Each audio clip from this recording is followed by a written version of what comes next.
The goal when we first adopted the CER system and brought in the stability control technologies into the trucks was really around crash reduction. I mean, the greatest loss you can have is a loss of life, and specifically around your most costly types of crashes, like a rear-end crash or an overturn crash. We saw a 40% reduction in overturn and rear-end crashes, and that's significant. Well, we were early in the CER system at Swift Transportation. We kind of look at it, we were one of the founders, if you will.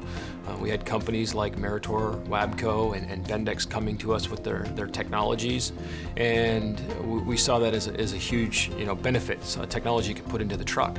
But there was still a piece of that missing, and from a safety professional perspective, it's, well, the truck knows it's happening, the driver knows it's happening, but I, as a safety professional, do not. So the person who doesn't think that they need it, I would ask them, what other systems are you using to identify real-time behavior? I liken it to if you have a small child and you see the small child walking over to stick their hand in the electrical socket. You don't wait until after it's happened to go talk to them about it.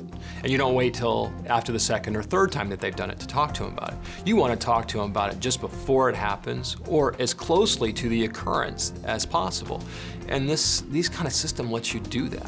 It bridges that gap from let's talk about your report card from last month to let's talk about that test score today that you just took. And that is very powerful from the standpoint of a safety professional, because the closer you get to the occurrence of the behavior, the more impactful the conversation will be, the more long-lasting that conversation will stay with that driver, stay with that individual. No matter what the behavior was, they're going to remember that because they can relate it to what they just experienced. You have to have it. The technology is being mandated. There's a push to mandate the stability control technology on the trucks, and that's great, but you have to know when it's happening if you truly want to change behavior.